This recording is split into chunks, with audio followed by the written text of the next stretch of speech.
Ashab-e-Feel, when Allah protected the Kaaba without an army. Imagine an army so powerful that entire tribes trembled at its name. Imagine war elephants marching toward a sacred city, confident that nothing could stop them. But now imagine this. That army was destroyed not by soldiers, not by weapons, but by tiny birds carrying stones. This is not a myth.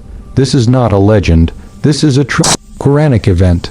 This is the story of Ashab-e-Feel, a timeless reminder that when Allah decides to protect something, no power on earth can challenge him.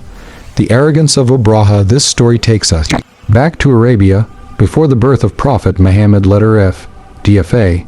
At that time, a powerful ruler named Abraha governed Yemen. He was wealthy, influential, and proud. Abraha noticed something that disturbed him deeply. People from across Arabia traveled to Mecca, not for kings, not for palaces, but for a simple structure called the Kaaba. So Abraha made a bold move. He built a massive, beautiful cathedral in Sana'a and demanded that people worship there instead. But the hearts of the people did not change. The Kaaba remained sacred. Anger replaced patience. Pride replaced wisdom. Abraha decided, if people won't abandon the Kaaba, I will destroy it. The elephant army marches. Abraha prepared a massive army, unlike anything Arabia had ever seen. Warriors, weapons, and most terrifying of all, elephants. The largest elephant, named Mahmud, led the army toward Mecca. Villages surrendered without resistance. No one dared to fight. When the army reached near Mecca, panic spread among the people. The leader of Mecca, Abdul Muttalib, did not raise an army. He did not fight. Instead, he said words that echo through history. This house has a Lord, and he will protect it. Then people left Mecca, placing their trust entirely in Allah.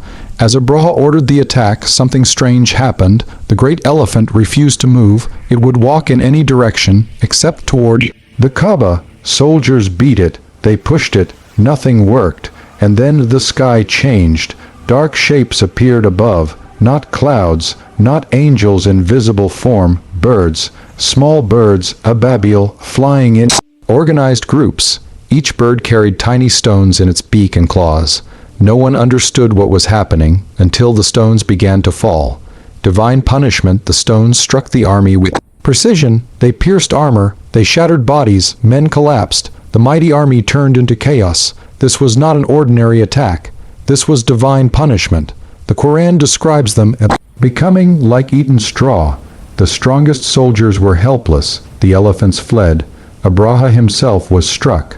The army that came to destroy Allah's house was destroyed instead, without a single human defending it.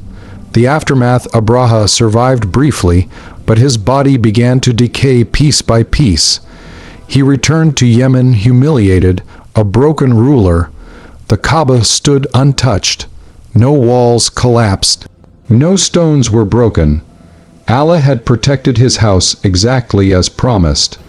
This event became so important that Allah revealed an entire chapter of the Quran about it. Surah Al-Fil, Chapter 105.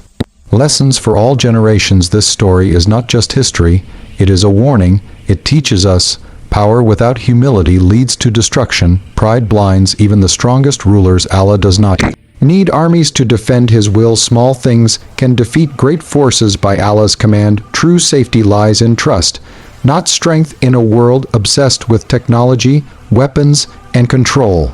Ashab-e-Feel reminds us, nothing is greater than Allah's power. The Kaaba was protected before Islam, before Muslims, before an army, because Allah is eternal, and his protection does not depend on numbers. So when fear surrounds you, when challenges seem overwhelming, remember Ashab-e-Feel. If Allah can destroy an elephant army with birds, he can change your situation too. Outro. Fact Storm Lab Style, History, Facts, and Mysteries, all in one super hit video, only on Fact Storm Lab 786. Don't forget to subscribe, my friends.